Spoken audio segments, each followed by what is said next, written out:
Hey there, beautiful souls. Welcome to InnerViews, the podcast where we dive deep into the realms of therapy, healing, and intentional living. I'm your guide on this adventure, Ivory. Are you ready to embark on a transformative journey with me? Whether you're navigating the complexities of trauma, embracing intentional parenting, or seeking self-help strategies, this podcast is your sanctuary. InnerViews is not just a podcast, it's a community. A safe space where stories unfold and healing takes center stage. Your story matters. And here, courageous storytelling is the heartbeat of our existence.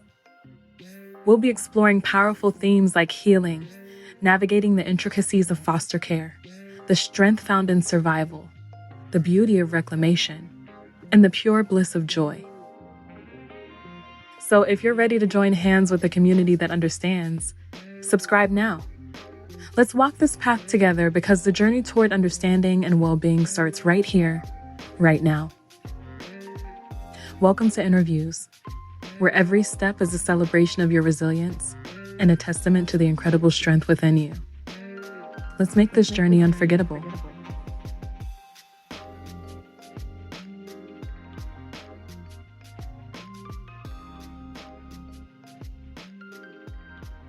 Good morning, good afternoon, and good evening. Thank you so much for tuning into another episode of InnerViews. I am so excited to have my friend here, my cousin from Child Welfare, Nancy. I don't want to mispronounce your name. Can you pronounce it for the people, please? Of course. Nancy, first name, Konjo, last name. Konjo.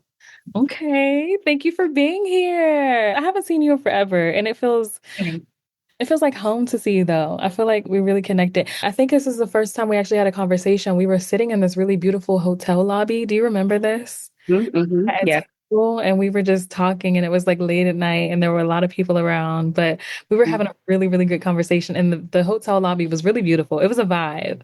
So, The fellowship, I think I remember this. Yeah, we were all there. Yeah, and we definitely connected. Yeah, that's like the first time that we connected. So I look forward to that happening again now that I'm back on the East Coast. So we will definitely make it happen. All right, I'm going to jump right in. So let's take it all the way back before the cookbook, before the culinary magic. So what did home mean to you growing up, and how did entering the child welfare system shift or shape that definition?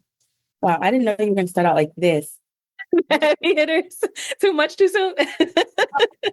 Okay, I love when things catch me off guard. I'm not sure if I necessarily even had like a definition for myself. I think now I do. But the closest thing I could think of, the closest thing that was familiar to me as a child was my home country of Cameroon. Mm-hmm. I think of, or even then when I thought of a place of like just familiarity for me, I would say Cameroon for me was home. It was comfort when it came to food and culture and family. I don't want to say normalcy because it really wasn't, but the closest form of normalcy that I had, I would say that was home for me. And then that shifted clearly after moving to the United States, being uprooted from your home and then coming into this new country, this new environment. It's culture shock. One, soon after coming to the United States, that's culture shock in itself. And then being pulled away from your family and being put in the foster care system is a whole nother shock to the system. And that just reoriented my brain chemistry. I didn't really have an understanding of what true home looked like after that. I didn't really have a definition for myself. I think for me, safety was a priority and stability was a priority. And that's all I could really, focus on. I didn't really have a concept of that after going into the system. So yeah, but prior to that, Cameroon, and then just being disoriented for some time, honestly and truly. Thank you for sharing. My spidey senses told me that you would mention Cameroon, and I only feel that way because I've had the pleasure and honor of being in West Africa. And as an African American, I don't know exactly where my people come from, right? Because we just don't have the fortune of knowing that. But the first time I was able to spend time in West Africa, I felt at home. Mm-hmm. And every time I leave this country, I feel more at home outside of America than I do here.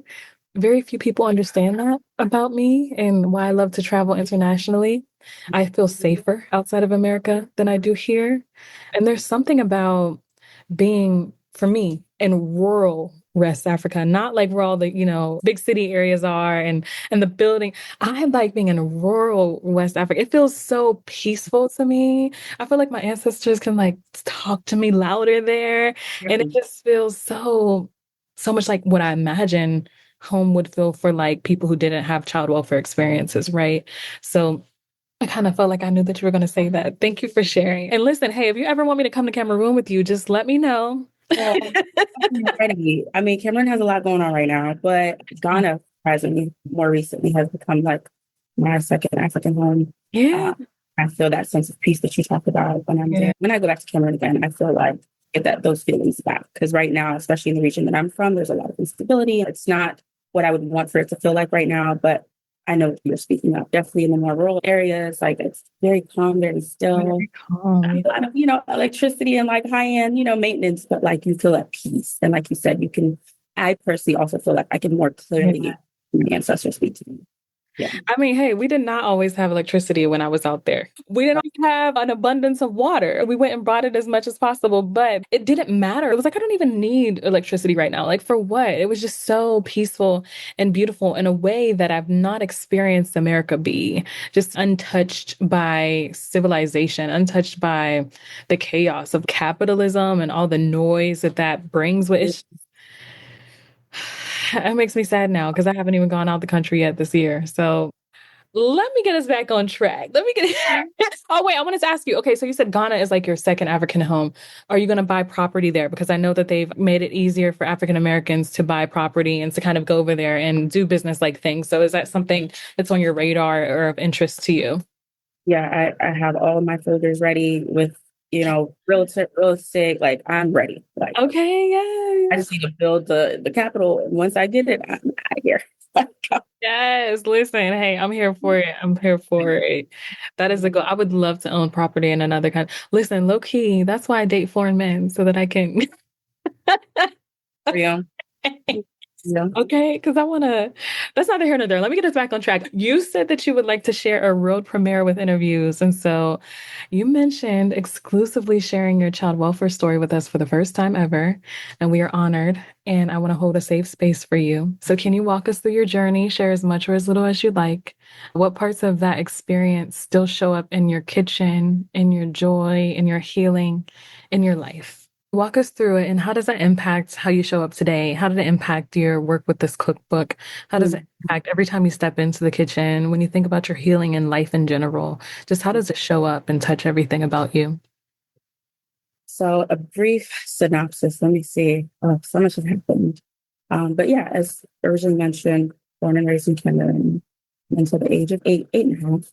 And while again, Cameroon is home for me, unfortunately grew up experiencing a lot of and witnessing a lot of trauma back home. And I'm not sure if I'm ready to place names again because this is my first time really talking about my story. I think I'm going to need time to really give name to trauma, but just briefly going to say that I witnessed a lot of it in the home, experienced a lot of trauma, the physical, the sexual trauma in the home. And so that is the start of my journey in Cameroon. A lot of the joys that I do remember as a child back home were spent with uncle, who was actually a priest. He kind of took on the father role while my parents were working or were away. And so I spent a lot of time with him at the convent and the nuns, and I thought it was so cool witnessing his journey. That's also kind of influenced a lot of my spiritual walk, present day, things and education that I chose to pursue in theology, as well as music, but theology more specifically. Soon after coming to the United States, the trauma continued, unfortunately, and same trauma as physical sexual abuse, and then was removed from the home by child welfare, went through varying foster homes, group homes, shelters, a host of other things, and then eventually found myself in a more stable placement, which was my last placement in high school, end of middle school, high school, with a foster family based in Maryland. And yeah, I was with them all through high school, went to college, lived on my own until I aged out of the system at 21. Yeah, that was a journey.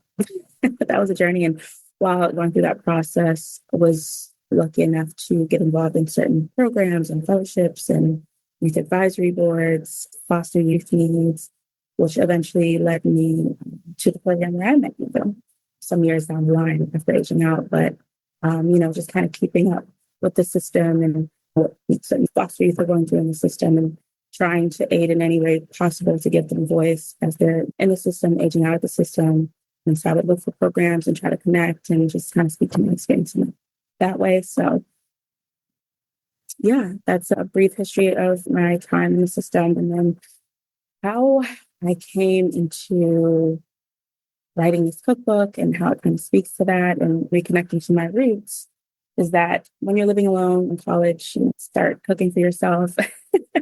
You're not home. You can't order out, like every day, all the time. You know what I mean? Like you have to save your coins. So I remember as a child in Cameroon, I would watch family cook. I would also help cook as a child. And it was something I really enjoyed doing, even as I was aging in the system. And so when I got to college, I was playing around with cooking a lot more, trying to tap back into like the recesses of my memory and recipes that I did remember from when I was in Cameroon, or like what my mom taught me when we got here to the States.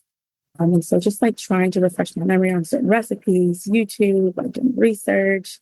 And then as I was cooking these recipes, I would write them down in my notes so that I wouldn't forget what I did. And so that turned into like a hobby, into a passion, and fell in love with cooking as like a way to reconnect with culture and my roots. And I learned obviously more about West African cuisine. I started experimenting with other cultures as well, but also tapped into like Caribbean cuisine because I saw a lot of similarities there. And then while living with the foster family I told you about while I was in high school, they were Black American families. So they taught me how to make soul food. That speaks to kind of like, the layers within the cookbook, the different cultures that I try to tap into with my recipes. And so, yeah, cooking was like a form of therapy, like an escapism for me from life, from stress, from the realities of everything I've been through, and also just a way for me to reconnect with my culture after being separated in that way for so long. So, yeah, hopefully that answers your question. Yeah. Thank you for sharing. I really do appreciate that. And I don't take it for granted that you're willing to tell your story here with us. I hear so many similarities in our lived experiences. I feel that the ages of 8 and 9 are so pivotal for a lot of Black girls. And I think it's because for a lot of us, we are not seen as children still at that age. And so the world just doesn't treat us as such. And then you mentioned kind of cooking as like a reclamation. I actually look forward to that in life. I don't like cooking right now. It is so stressful for me. And I hate that because when I was little, I wanted to be a chef. But now I've been cooking since I was like 7 years old. So I'm just like, and I'm talking about like cooking for the entire household since I was 7 years old.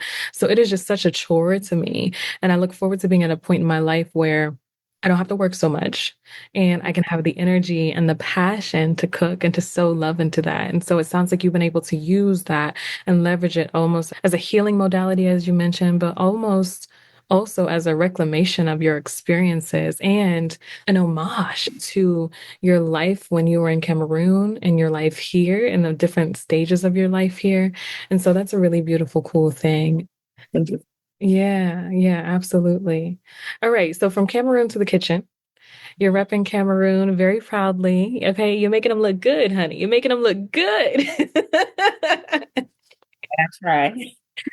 Yes, you're doing more than trying. So, how did reconnecting with your Cameroonian roots through food help you navigate all that you've been through, the trauma, the identity, the sense of displacement that can come with just being in foster care, especially coming from Cameroon to the United States of America? Can you bridge that gap for us? Yeah, I think for me, it gave me a sense of greater identity. Like you said, that reclamation of culture, especially after being disconnected for so long, you kind of feel like you're African, you're Cameroonian, but to some Cameroonians, you're not Cameroonian enough. And then as a foreigner, sometimes you're not Black American enough, so they feel disconnected from you in that way, or they feel like you're different or other in that way. It was just a way for me to reclaim my identity and stand in it and not really try to put myself in any box or let someone tell me what I was or wasn't. And so it helped me kind of face and own my identity in that way, which also just helped me in how I showed up in the world and not letting my trauma speak for me or let that be front facing in the way that I show up in the world and just finding other things that brought me joy that I could stand in and navigate life with. And cooking, the process of it, again, kind of gave me the escape that I needed. While I'm cooking, I'm more focused on the steps and the ingredients, and it just kind of distracts me from everything else that is stressing me out and what I'm going through. But yeah, I think just standing in my identity and helping me show up in the world in a certain way with a certain confidence and joy as well. So, quick question. You cook every day, like for every meal? So I used to cook a lot more than I do now, just for health reasons. Right, right. But maybe not every day, but like a couple times a week. Yeah. Here's the thing about my cooking, especially with West Africans, I love me quantity. So Yes, that's how I cook too. skin pot and like it's gonna last me at least. Yeah, yeah. But if that, I'll share it with friends and family. But yeah, I cook. My meal prep game is strong, unintentionally, but like it's strong. So I Yeah. think every day and everything is, fresh ingredients. Like I said, you store it, like it lasts. Like I'm good. So, but yeah, a couple times a week, I try to make sure that I'm cooking in quantity so I can focus on everything else I need to do because I can't cook every day. Yes, I completely relate to that. That's how I cook. I tend to like cook in bulk and then just kind of like meal prep. Now that I have this little baby, I have to do things a little differently because he's not with it. I'm also not raising him vegan like me. So it's a completely different. I just felt like it wasn't right to like pluck him from all that he knew and then say, hey, you can't eat any animal products anymore. So I'm going to expose him to veganism, but we're not exclusively vegan with him. But it's just a completely different experience. Okay, so let's get back to your cookbook. So this cookbook, first of all, is a cultural feast. You said from West Africa to the Caribbean to the Dirty South. So can you tell us just again, what inspired you to bring all of these flavors together in one place? And how does food help us to talk about the harder stuff like the diaspora wars and the cultural immersions? And how do we honor multiple parts of our identities, whether it be we're African and African American, whether it be we're from the South or from the North, or just some other kind of weird conglomeration of things? What's your perspective on that? I would say, as I briefly kind of mentioned in the intro, the cookbook for me, I feel like food has always been a connector of people in general, no matter what your background is. And as someone who has experienced, you know, the African culture and African American culture, I see a lot of the similarities. Also, as a traveler, I've been to, Caribbean and South American countries that have large Black populations, and like exploring the food cultures in those countries helped me see that like there's actually a lot of, thinking about Cameroonian cuisine and West African cuisine, I'm seeing a lot of similarities in the ways we cook our food or the ingredients in our food, even if we make it maybe slightly differently. From the West Africans make jollof rice, and maybe in the South, they might have something like red rice or rice and beans. And West African culture is also shared, meal, and Caribbean culture, or plantains, or, yuca. We all make cassava in different ways, or okra. We have okra stew in West Africa, and in the South, they might have like fried okra. What else? Like tostones. Like there's just so many similarities as I've traveled and I've witnessed from all these foreign, cultures. Like we have a lot more in common than we realize, especially through food. And so, and seeing in recent years a lot of the dialogue that would happen between Black Americans and Africans and Caribbeans online, and I'm seeing all these foreign wars online, and like in my brain, it's not computing because I'm like, why? Like, why are we like we're the same? Like we're really the same, and we have a lot more in common than we realize. The only difference is like some of us were, unfortunately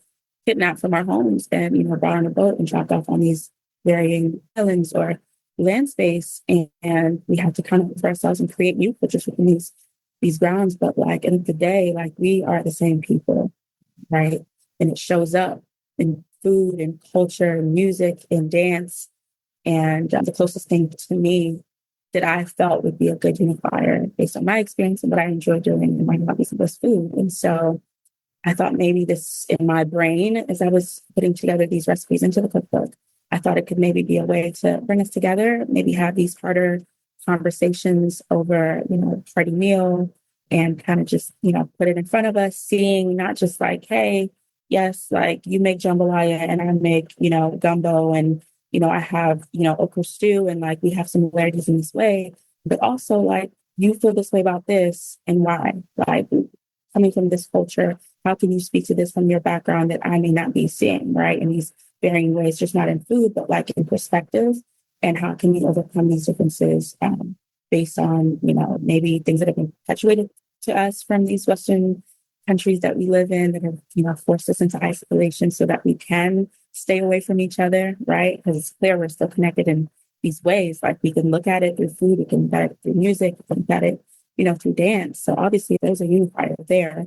How can we speak to that and utilize that to bring us closer together? I was hoping again that this could serve as that unifier and serve as a way to connect within our culinary traditions. And whether it's at a cookout, you can use this cookbook at a Christmas gathering with your friends from Africa, from the Caribbean, from the American South, and just bring everybody together. If there's recipes that you wanted to try from West African culture and you're, from the South or from the Americas or from the Caribbean, and you want to try a new recipe, you have an option to do that. If maybe you are married to someone from any of these cultures and you want to learn different recipes from their country and impress in-laws, you can connect and do it in those ways. So I kind of wanted to tap into all aspects of that in the book. Just bring us together at the end of the day. I'm a self-proclaimed Pan-Africanist.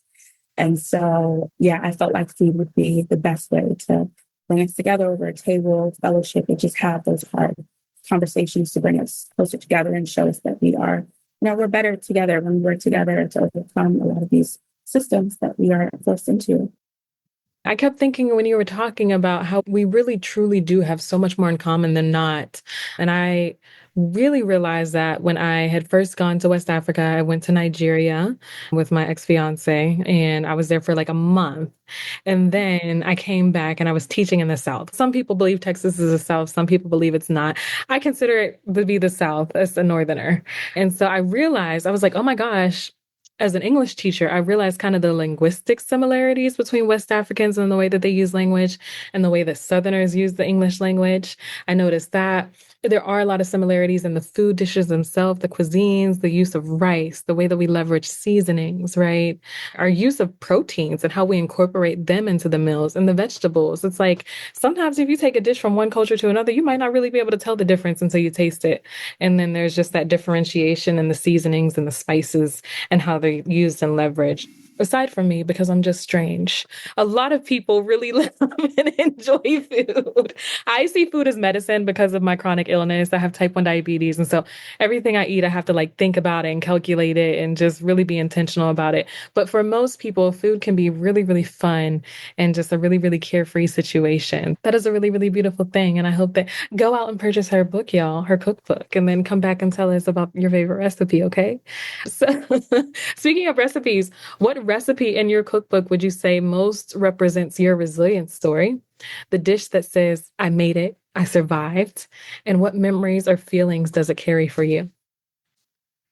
So I have the cookbook divided into chapters, with the first one being essentials that you need to know about African Caribbean food, cooking and cultures and tools, and just to start. And then the list of appetizers. I have a chapter specific to main dishes, as well as side dishes, desserts, and then drinks. And then within the appetizers, main dishes, side dishes, desserts, and drinks, I make sure that I can account for all three cultures. So the West African culture, Caribbean culture, and food cuisine as well. Just so that everybody can feel like they can see themselves in the recipes. And then I also have options for vegans and vegetarians as well within these three cultures, so that, again, no one's left out, especially someone who, with health conditions as well. I have to be super mindful of how I eat and what I'm eating. So I try to make sure that I was able to, account for everyone in that way. But I would say, what's the recipe that speaks to me the most? Oh my God. I would say all of them. These are 10 years worth of me just taking intimate notes of what works and what doesn't work. So they're all really personal recipes for me. I would say kind of just going more so into the main dishes, making sure that not only wasn't I accounting for all three cultures, but making sure that I was making it as relatable as possible. Like in terms of access, I know with some of the ingredients, you may have to go to Asian markets or African and Caribbean markets. So just making sure that with the recipes, I was making things super accessible, But honestly, they all speak to me and they all speak to my history from a little girl and my time being raised in Cameroon to my relational relationships with friends from the Caribbean, people from the diaspora within South America. And so having friends from all parts of the world and seeing what they cook and bringing in those similarities. And then obviously my time in the child welfare system, living with the family I lived with in high school and then teaching me how to make Black American soul food. So they all just really speak to my experience in my time from childhood to adulthood. And they're all personal to me, honestly. I can't pick one. I'm gonna let you slide with that one, but I do have this one because you brought it up a few minutes ago. So if you're trying to impress the in-laws, honey, which dish are you making? For those listening, which dish is for the in-law? It depends on where they're from, right? So like, okay, if they're like from Cameroon, if they're West African, I would make them the braised fish, or what we call in Cameroon, poisson feu, the best fish in the world. We make the best grilled fish in the world. Green marinade that we put on the fish, and you can either grill it or bake it. It's up to you, however you want to do it. And you can serve it with like a side of like fried plantains, or it's like a fermented cassava called bobolo, or sorry, but bobolo, or it's called nyondo. And we wrap it in like banana leaf, we boil it, and then we have like a side of pepper sauce that you eat with the fried or braised fish, and it is delicious. So I would say I would do that for my West African in-laws, and then for my, let's say if I'm with a Caribbean partner, I would do, let me see, what was the third one? I would do my chickpea curry, my spicy chickpea curry, maybe like some roti or some rice and plantains. I love plantains. So I usually have that as a side. I love them too. It's never a bad time for a plantain. The chickpea coconut curry as a vegan vegetarian recipe, or if you want to add meat to it, feel free. I usually do mine as a vegan recipe, and it is delicious with some, roti or rice, however you want to do it.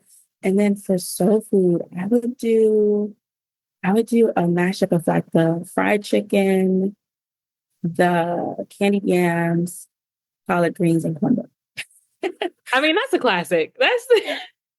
So wrong with that stuff. You can veganize that stuff too. Like it's accessible to all dietary needs for sure. So that sounds like a win. I was vegan vegetarian. You could substitute obviously chicken for like your choice of mushroom. Lion mane would probably be like the best one, but like just substitute my recipe, cut back on the seasoning and the sodium, which I mentioned measurements. So just cutting back either in half, and then just using like lion mane or something for the fried chicken. And then I have the vegetarian collard green recipe. You're good on the cornbread, and then, candied yams. Sounds like a good time to me. I'm excited to meet up with you next time I see you. We will have to cook, or I can help. I can assist. I can buy the things. I can provide the conversation. That's all I need. But thank you so much. And again, if y'all do get this and you try these recipes, please do let us know how you experience them. You can hit her up on social media. We'll have all of the information in the show notes. So we know the system often robs us of joy, but food brings it back. So what role does joy, unfiltered, full belly laugh joy play in your kitchen today? How does that happen when you're cooking and when you're creating? So for me, like I'll turn on some of my favorite hits, my favorite jams, like some classics. I'm an old school girl, so I might have on like Teddy Pendergrass, some Roberta Flack, some Marvin Gaye, or I'll turn on like some Cameroonian like classics and old school music, like Shabona, just anything that makes me feel really good, really grounded, and can make me really feel connected with what I'm making. Maybe I'll put on some dance hall, however I'm feeling that day, right? But that also adds to the joy and aids me in the process of my cooking. I can more intimately focus on the steps and pour some love into the food that I'm making as well. I feel like the energy transfers real, like while you're cooking. So I feel like putting myself in that mental, joyous state, making sure that my body is relaxed and at ease while I'm cooking really aids in making sure that the food comes out, delicious. And so I think, that's kind of what I do to like up my joy and aid in contributing to my joy. And then cooking itself also, again, just gives me that peace and that fulfillment. I was thinking so much about the impact of energy, and I really do feel that like the energy that you have while you're cooking impacts the food and the flavor and the experience that people have with it. And I know there's like a saying where it's like, don't let someone who's in a bad mood or someone who doesn't like you cook for you, because that will kind of translate into the food. And I really do believe that as well. But as you were speaking, I was also thinking about, I don't know if it was like a think piece that I was reading or just listening to someone talk. I'm such a nerd. All I do is listen to people talk about like psychology, sociology, all this stuff. And this person was essentially talking about how cultures of color, so basically black and brown cultures, are so sensual. And we do a lot of things that are stimulating to the senses. And from the outside looking into Eurocentric cultural backgrounds, they just kind of sexualize it, but it's more of a sensuality kind of experience, like the way that we cook, spice our food, the heat that we have in our food, the way that we move our body with music, the way that music is just kind of a part of all day and everyday life. And it's not reserved for a special time or a special place. Even just the way that we move our bodies, like, oh my goodness. There's a difference between sexuality and sensuality, right? But sensuality is so very present in West Africa, in the Caribbean, and South America. I haven't been to South America yet. By the way, I've only been to Central America. I'm gonna get there one day. But we are very sensual, and that just like really elicited that memory for me and that thought process of like, how can we interweave more sensuality throughout our day? Because it ultimately feels very good. It feels good to be in tune with your body and to stimulate your senses in a safe, consistent kind of way, right? And to touch on all of the senses too. Even when you're cooking, you try to get, what is it, like the elements of you're experiencing the food. So you want it to smell good. You want the texture to taste good, right? You want it to have the right moisture. You want it to have the right salt, oil, fat, content balance, and all that other stuff. And so just being mindful of like all the senses and how can we engage and activate them. And I don't know in Cameroon if they do, but I think in Nigeria, I feel like I've eaten with my hands before. I definitely did in India for sure. And so that's just another thing that like even eating with your hands and not having all these barriers in between yourself and the food. And also just, we talked about being in rural West Africa, just walking outside and seeing fruit trees and like, having the food grow in the backyard.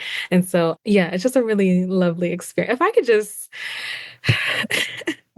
I never really put two and two. I mean, not consciously like thought about it fully, but yes, like cooking is a very sensual, sacred act. Touches on all of the senses. I mean, movement through the kitchen, like, obviously if you're turning on music and you want to dance in that way, but also like, yeah, like you said, like especially in West African culture, there's usually no barrier between you and the food. And right. I feel it tastes better, what you're eating, obviously in the taste, the richness, the layer of flavors, everything is so heightened. Mm-hmm. Spices or the earthy or spices, and you can taste everything. And then even as you're cooking in the kitchen, the sound of like, the oil, getting hot or popping. Or, The whisk, the pounding of the, what is it, yam? Is it yam that you pound out? You can pound out all the different things. Mm-hmm. sound, the smell, the sight, you're seeing the beauty of what you're creating. So yeah, everything is definitely cooking is a very sensual and sacred act for sure, which is why it's good to be in good energetic space cooking as well. Because again, that transfers. So I love that. I love that correlation. Absolutely. Okay, we're almost done. I only have a few more questions left for you. I know, but I could talk to you all day, but we don't have time. But you can come back for another episode because we wanted to talk about boys too, but I don't think we'll give well, men. We wanted to talk about men, all right. But that will have to be another episode. So you said that this cookbook is bigger than the recipes. It's a tool for unity, conversation, and healing across the diaspora. So what do you hope folks feel or do after cooking from it, and how can they support your vision? Mm-hmm. I hope, number one, that they allow themselves to try something different. So if you're if you're African, please try, I would hope you would learn more about Black American, culture and food, their cuisine. So learn something new, learn how to make something new. If you're from the Caribbean culture, you want to learn more about, West African cuisine, or if you see something similar to the dishes that you make back home in Barbados or Trinidad, like test it out, see how you can either add to what you already know or, make something new, share it with your family, use it as a means, again, for connection and dialogue over your kitchen table or your living room table. But I know with like things like Friendsgiving being like a thing now. A lot of us are, especially if you live in the DMV, like it's, Diaspora miniature, like Africa miniature, Caribbean miniature. So there's Black people from everywhere here. And so when we get together for gatherings and holidays, there's usually going to be at least somebody from the continent of Africa, from the Caribbean, or from the States. And so it would be good for us to have something on the table from each culture that reflects our differences and our similarities, and just sit down and talk beyond just having fun, but having dialogue about what you're eating, ask questions about what's in it. Maybe you can learn something new, share recipes and see what you can take from that recipe and add to yours. But yeah, just dialogue, more dialogue. I think dialogue would really cut down and break through a lot of these combative dialogues that are happening online, to really show us that we have a lot more in common than we realize. And again, I feel like food is one of the greatest connectors of all time. It's hard to be mad when you're eating food in general, but eating good food. And so, yeah, I hope that that's what this cookbook does. And then, yeah, just support by, getting the cookbook. I also offer one-on-one cooking classes. It doesn't have to be one-on-one if you want to bring in friends and family or partner on the call for free. But yeah, so that I can walk you through a lot of these recipes, especially West African recipes, can be very complex when it comes to finding certain ingredients, how you make it. It can also be time consuming, which I mentioned in the cookbook. So I want you to focus on the process, take your time, enjoy the process. Don't try to rush it. Make sure that you have enough time within that day to make the meal, make the dish. And then I can also just answer any general questions you have about the process when making these dishes or making these meals. So yeah, that's what the one-on-one cooking call could serve as. We can make multiple dishes on the call. I would just ask that you have all your ingredients ready, or we can set up a separate call to maybe I can walk you through as you're at the international market or African market on what spices to get, much to get, so that when we book our call, you're ready to go, everything is cut up, and then I can just walk you step by step on to make your meal from any culture that you would like within African, Caribbean, American culture. But yeah, support by either purchasing the cookbook, and then if you get the one-on-one cooking class, you get the cookbook for free. Well, there you have it, folks. I'll let y'all know how my call goes. I'll be setting that up. I actually really do want to do it when Jaden's a little bit older so that he can learn how to cook and we can experience that together. You guys can go directly to nancygoesdigital.com and you'll be able to get the links there for the cookbook. The cookbook itself is From Jollof to Sweet Potato Pie. It's African, Caribbean, and soul food recipes for every celebration. That's the name of the cookbook. So I just realized I didn't give you guys the name of that. But that is the name of the cookbook. And then again, go to nancygoesdigital.com to get the links to either purchase the cookbook directly or book one on call. And then after an hour, you'll get the free cookbook in your inbox. So, yeah. And I will put all of that in the show notes for y'all. So be sure to click and follow. Okay, I asked these questions to all of my live child welfare experts. It's only 3 questions, and then our time is going to be done for the day. But I'll be in touch. I'll be calling. Okay, Nancy. So what changes do you hope to see in the child welfare system in your lifetime? So much needs to happen. Where do I start? I think education for me is a big one. Making sure that in terms of financial assistance that comes with education programs, that it's not only for public education, but for especially someone who went to a private college, I wasn't able to go completely for free.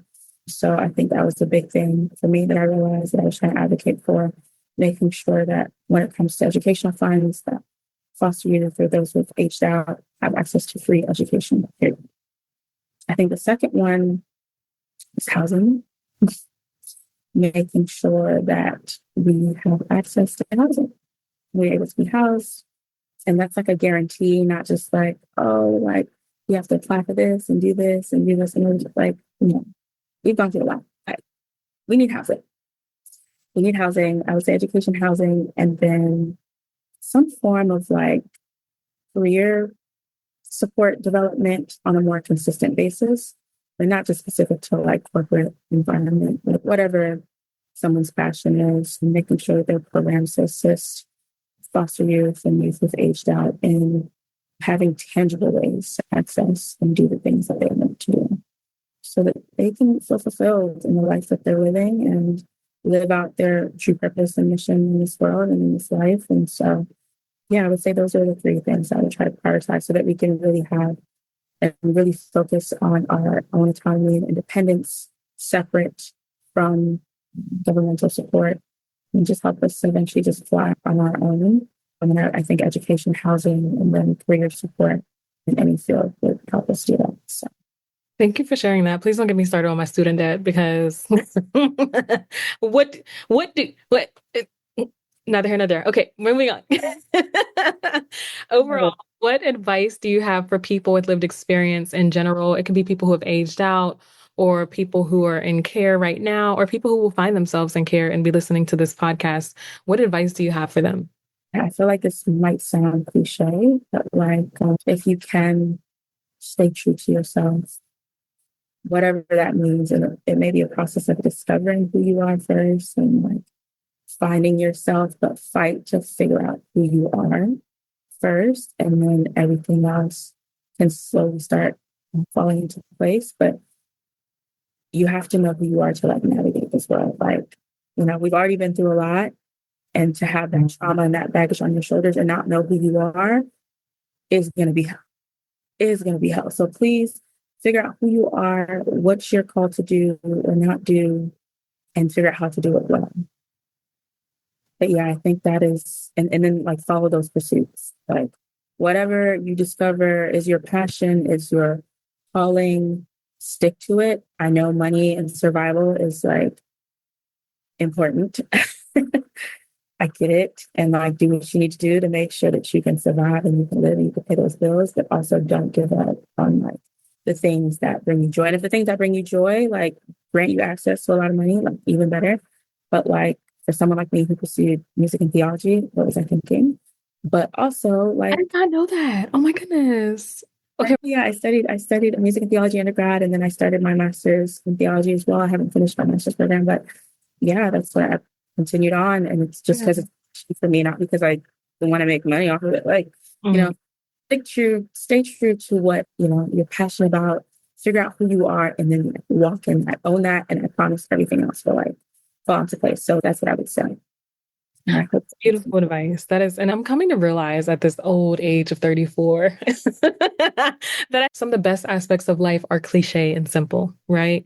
Sometimes we get so caught up in wanting things to be complicated and beautifully worded and have all these big things attached to them. No, some of the cheesiest things in life are cliche. Some of the most common experiences in life feel cliche.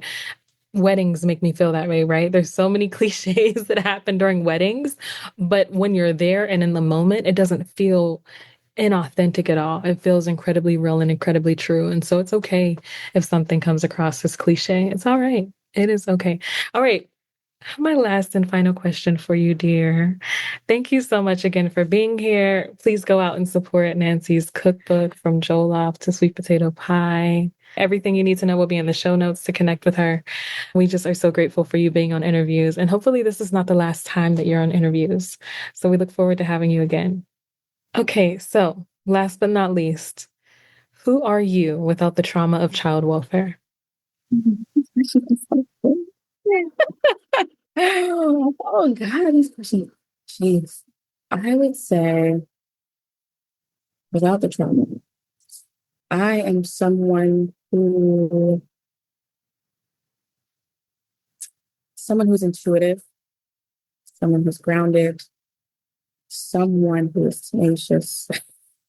If I want it, I'm gonna get it. I'm someone who is a go getter. I am a visionary implementer. And so, yeah, I try to walk in that, even in awareness of my trauma, try to hold on to that. And again, not let my trauma speak for me. But yeah, I would say that's who I am about all this stuff.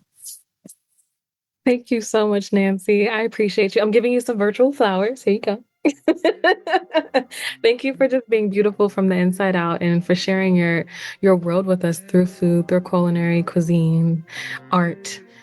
We do appreciate that. And we will look forward to having you back here again on InnerViews. And to all of our listeners, thank you so much for returning. And we look forward to talking with you soon. The InnerViews podcast is a production of the Safe Camp Audio Network, which is a division of Youth Voices Rising via Fostering Media Connections. Please visit safecampaudio.org on the web or Safe Camp Audio on all major social media.